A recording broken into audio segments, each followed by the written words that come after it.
உங்க விஜய் களத்துக்கு வந்துட்டா பாம்பா இருந்தாலும் பயம் இல்லைங்கிறது தான் எங்க நம்மளோட கான்பிடன்ஸ். என்னோட கேரியரின் உச்சத்தை எப்படி என்னோட கேரியரின் உச்சத்தை உதறிட்டு அந்த ஊதியத்தை உதறிட்டு உங்க விஜயா உங்களை மட்டுமே நம்பி வந்திருக்கேன். அரசியல் களத்துக்கு என்ன அழைச்சிட்டு வந்திருக்கிறீங்க.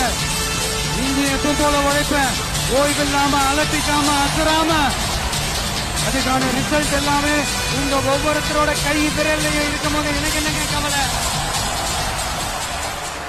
This is a mass gathering, not for cash, but for a good cause.